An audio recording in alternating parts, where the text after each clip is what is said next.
Good morning, good afternoon, good night to every single one of you out there watching this video. Welcome to today's gaming news. We have plenty to talk about, so let's get started with two great things are stirring up. On one side, we got Baldurs Gate 3 that has received incredible praise for its implementation of RPG mechanics, exceptional freedom of game styles that offers players a lot to do in the game, as well as an amazing ability to modify and adapt the story and gameplay depending on the choices from players or their preferences. For these and much more is our runner-up for Game of the Year of 2023. The developers at Larian Studios have achieved something truly unique. Now, the great thing on the opposite side of this news, we got Fable, Microsoft's reboot of a fan-favorite RPG. As we know, Playground Games is the studio in charge of creating the game and bringing it to life. Well, they haven't gone blind. For that reason, the studio that is working on Fable has decided to bring in extra help. Ryan Clark was producer at Larian Studios, who was on board on the pre-production and early access stages of Baldurs Gate 3. This man has seen the build-up of a superstar and had been part of the development of the game. For that reason, Playground Games has hired this high-profile developer. Ryan has a lot of experience making AAA games and understands the peculiarities of an RPG and what makes them special. It isn't a coincidence for this hire, since Fable, though already announced by Xbox, so far it continues to stay without a premiere date. So the game could still be in its middle of development cycle, maybe on the close-up, but by bringing this development into the mix, it could change the direction of the game. Probably the game could become more of a solid narrative with possibilities of open endless, kind of like Baldur's Gate. Hopefully, whatever changes come the way for the game are for the better. At the end of last week's news shook up Star Wars fans. As we know, Sony has a studio working on a Knights of the Old Republic remake.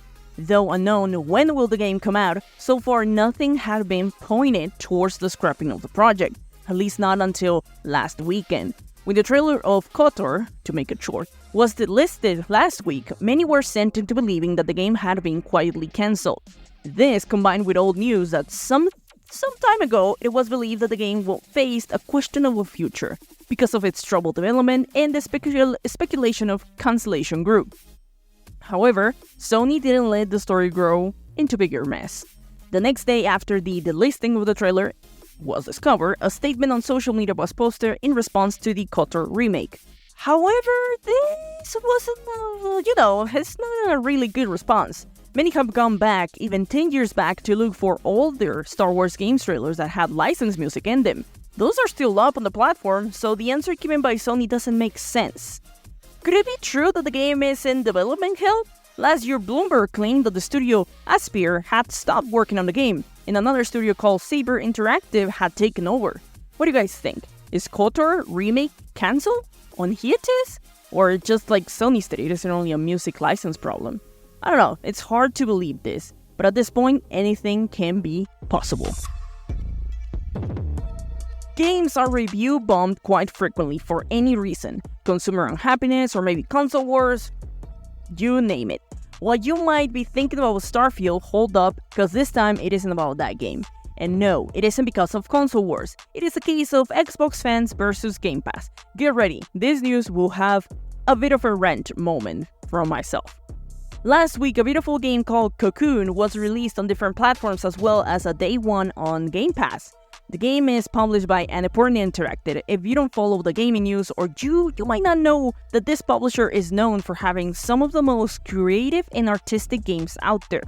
Their portfolio includes games like Stray, Outer Wilds, What Remains of Edith Finch, Neon White, Kentucky Route Zero, and many more. Annapurna Interactive is one of the most renowned publishers out there. Their games have a high pedigree. I've played some of them and each has always managed to astonish me. So, when you hear that one of the games is being review bombed, something must have gone wrong. However, when we look at the game's reviews and score, it stands out with an 88 score. So what the hell is the problem then, you might ask? Gamers. That's the problem. Not all gamers though, Xbox gamers. While the service of Game Pass has brought another excellent gem on day one available to play from Annapurna Interactive, many are unhappy because the game isn't a AAA. Really? Really? You got to be kidding me. But no, I'm not. If we go to the review section of the game, we can find tons of 1-star reviews, and if not, all of them talk about the same thing. This is a bad game because it isn't AAA. The nerves of these people, I'll never understand. Never. Those gamers that only want to play AAA games.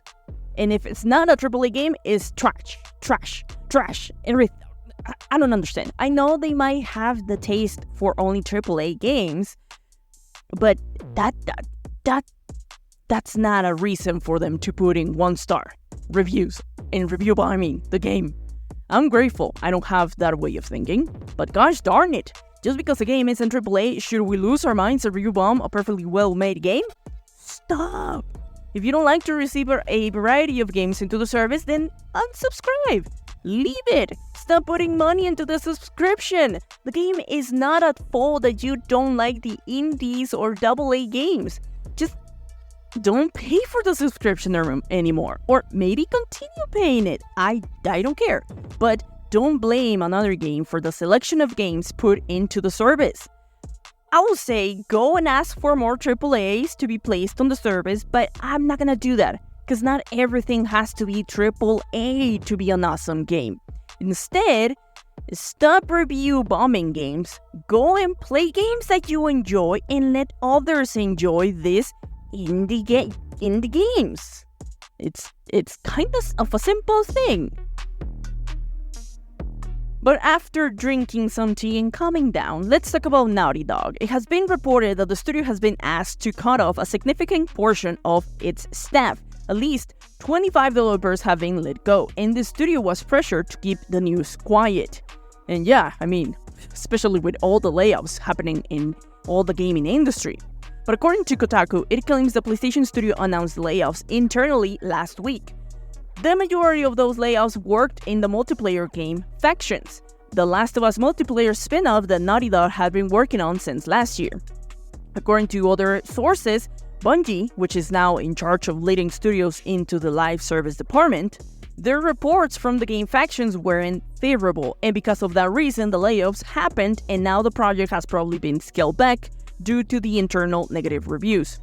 These layoffs could potentially be the beginning of a larger problem, my friends, because now that Sony has invested heavily in live service games, many changes will start to pan out slowly, and it's gonna be rather unfortunate if we see more layoffs or delays on multiple games.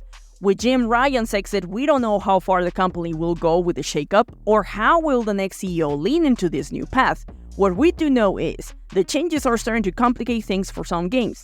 The only hope is that those great single-player games don't diminish in quality as more live service games start to take the spotlight. It might look like Spider-Man 2 that it's coming out this month might be some of the last light from PlayStation, because so far we haven't seen any more announcement for single-player games, unfortunately, in the latest State of Play showcases.